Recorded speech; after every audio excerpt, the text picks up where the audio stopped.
This video is brought to you by Audible.com.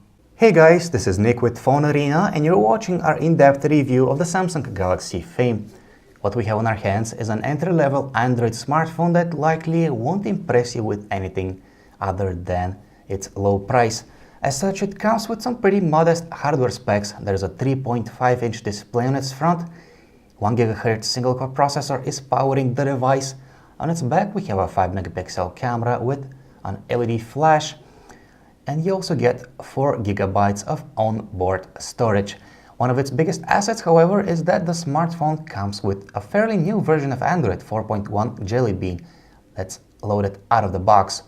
Now let's take a closer look at it and see what else the smartphone has to offer.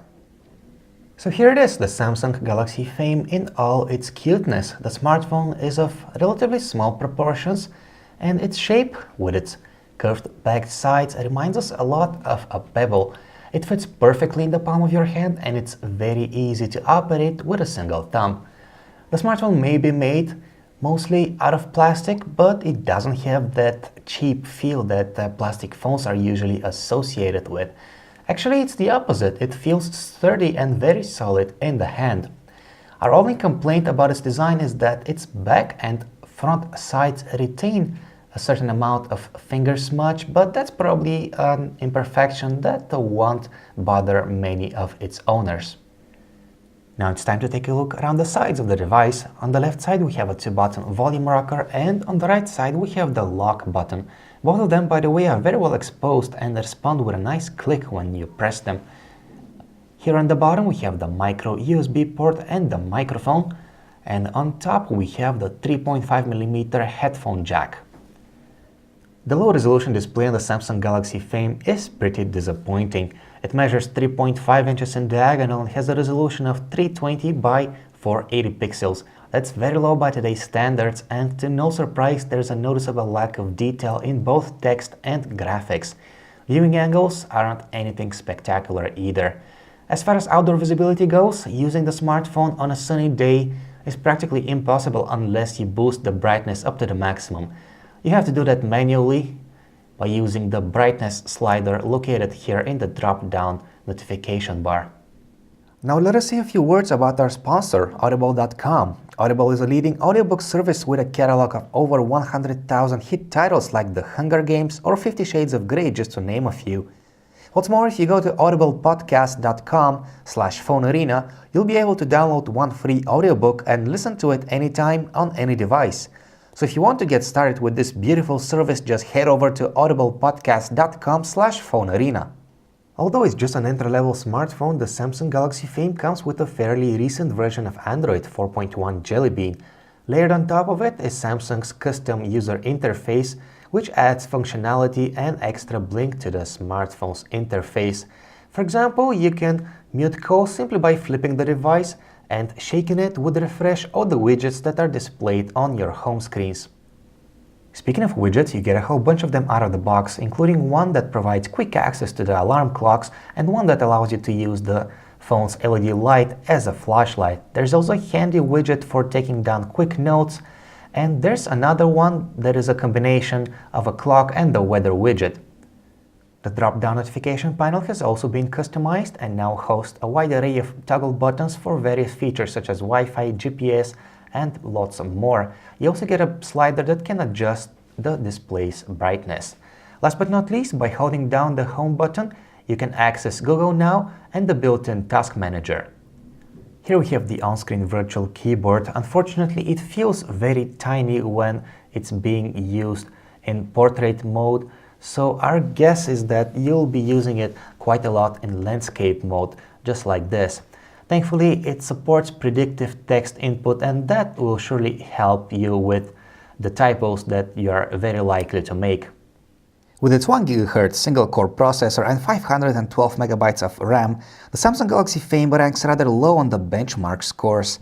Its real-life performance isn't out of this world either, as delays are occasionally present when launching or switching between applications. Yet thankfully you can play some basic video games on the Samsung Galaxy Fame. Games like Angry Birds Star Wars and Temple Run 2 run just fine at decent frame rates. Storage space is very limited with the Samsung Galaxy Fame. Out of the 4GB that come on board, only 2GB are available to the user, and that will run in no time. That's why it's advisable to get a microSD card with your Galaxy Fame. To make up for that, Samsung is adding 50GB of Dropbox storage for 2 years. There's nothing new to see on the stock web browser on the Samsung Galaxy Fame. It has all the basics covered, it allows you to save web pages for offline viewing, and it supports multiple tabs. When viewing some lighter web pages, it runs just fine, but it struggles when rendering heavy web pages such as ours. This is the camera interface on the Samsung Galaxy Fame. It's pretty much identical to what you'd see on any other Samsung Android smartphone, but that's not a bad thing at all because it's pretty straightforward to use and offers a bunch of handy features. We were surprised to see that the smartphone's 5-megapixel autofocus camera can take some pretty good photos. They're a bit noisy but pack a lot of detail in the frame. Videos, however, are of very bad quality. They are recorded at a maximum resolution of 640 by 480 pixels and look pretty bad. What you see is a stock music player on the Samsung Galaxy Fame. Again, there's nothing too fancy about it, but it gets the job done, so we aren't complaining. In addition to all the basic music playback features, you get an equalizer with lots of presets, but you can also customize it manually by yourself. As long as you don't mind the smallish display in the Samsung Galaxy Fame, you can use it for watching videos every once in a while. Just be aware that not a whole lot of file formats are supported. Actually, only our MPEG-4 files were playable in resolution no higher than 800 by 480 pixels. Phone calls made using the Samsung Galaxy Fame are of above average quality. Voice tones emitted by the earpiece are easy to distinguish without even having to turn the volume all the way up. On the other side of the line, our voice is clear as well, although it is accompanied by a certain amount of background noise. The battery inside the Samsung Galaxy Fame has a capacity of 1300 mAh and can be removed if that's needed. Based on our experience with the device, we'd say that it doesn't really last long, so in case you're a heavy user, better get used to charging the battery overnight. So that's the Samsung Galaxy Fame for you guys. It's not perfect, but considering its class and price point, we weren't really expecting it to be. Overall, it's a nice entry-level Android smartphone that will surely grab the attention of the younger crowd, especially the ladies. We are genuinely pleased with its design, and it's nice to see that it can take some quality photos with its 5-megapixel camera. Just make sure you can live with a low-quality display before buying one. But before you reach for your wallet, it would be wise to check out some of the alternatives to the Samsung Galaxy Fame. For example, the Sony Xperia Miro comes with very similar hardware specs, yet doesn't cost much more than the Galaxy Fame. In fact, you might be able to find it for even less. Also, the Samsung Galaxy Ace 2 might be over a year old now, but is superior in terms of hardware specs, although it doesn't cost much more than the Fame. And as long as your budget can handle it, you should also consider getting the HTC Desire X, which has much better hardware specs, yet doesn't really cost a lot more than the Galaxy Fame. Thank you for watching our video review of the Samsung Galaxy Fame. This is Nick. For lots more information, just visit our website phonearena.com.